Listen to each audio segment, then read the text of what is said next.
My pusher pushes me into the wave. I look down the line and I see the wave forming, and I'm leaning into my elbows to be able to turn the board. I'm just loving life, just watching the wave break, and I'm pretty sure immediately I just have the biggest smile on my face.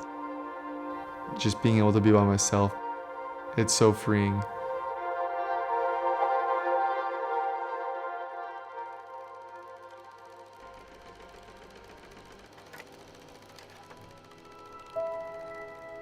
It's hard when you first have an injury like that.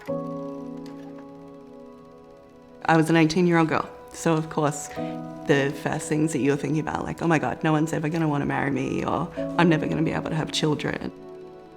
All you can think about is the things that you can't do. 2 years. I guess now that I think about it, it feels like it was yesterday. Since I was laying face down in the snow, thinking that my life was over, a lot's happened, a lot's changed. There's just so many aspects it affects, and it either means that you can't do them anymore, or you're going to have to figure out a way to do them differently.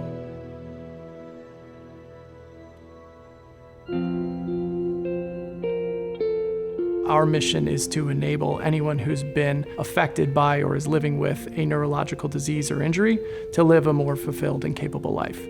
Our programming focuses on 3 pillars. One is physical health, the second is mental health and emotional wellness, and the third is community development. And we think when those 3 aspects are in place in somebody's life, that we can make a pretty pronounced impact on their overall quality of life. Every little fiber of my body that's flickering or that's working, just strengthening that as much as possible. The stronger I am, the more independent I'll be, and the more things that I can do, the more stuff that I can get back doing. He gets his wetsuit on, he makes sure he's at the ocean, he makes sure he's in the water, he makes sure he has a pusher into the wave, and he makes sure he has a catcher after the wave.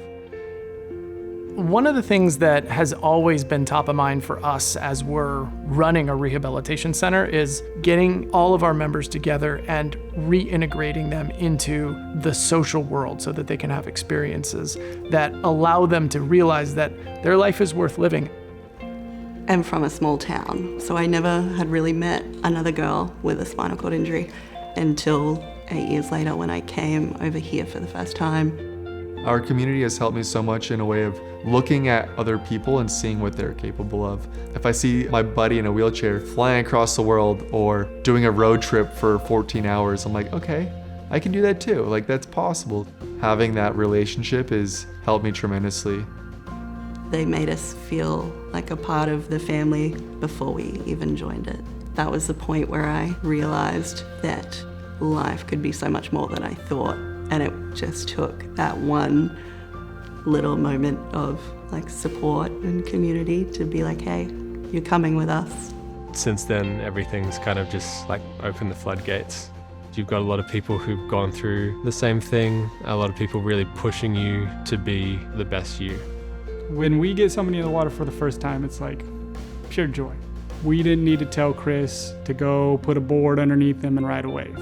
We were training every week, doing specific workouts to get us prepared. And then I went from not being able to roll myself in the water to competing in my first adaptive surf contest. That's crazy. I have a hard time getting over my fear in the ocean.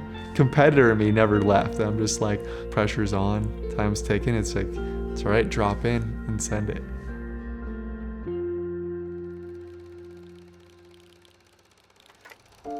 We call ourselves Fab Five. We do everything together, are always vacationing together, always hanging out together. Tyler, he's a gazelle in the water. It makes it look so easy and so effortless.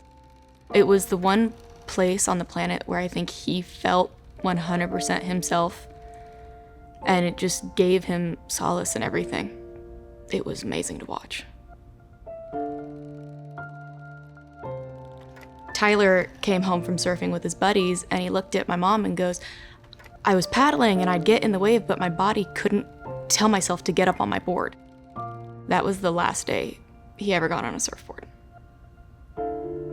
ALS is a neurodegenerative disease, and it's terrible. It's tragic.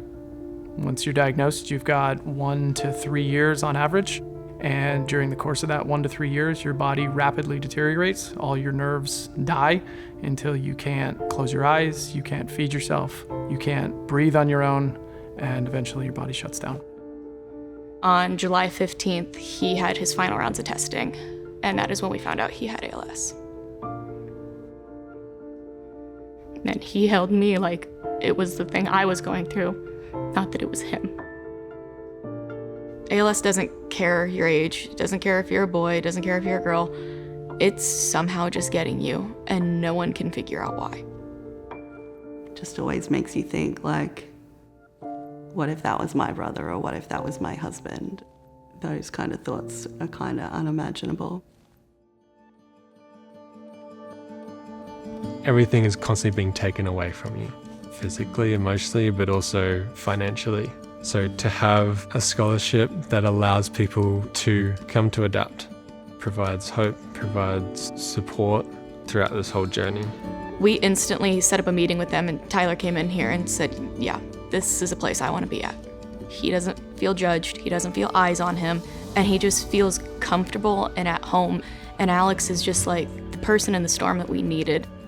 You spend 2 or 3 hours a week with somebody pretty much every week for 4 years. You definitely get pretty close through the good times and the bad times. He keeps on fighting, I keep on fighting, just trying to be there for him as much as I can. That's the mission that we're on, is to make sure that when people who are affected by ALS come through our doors, they feel hope, they feel positivity, and they feel better when they leave than when they first came in.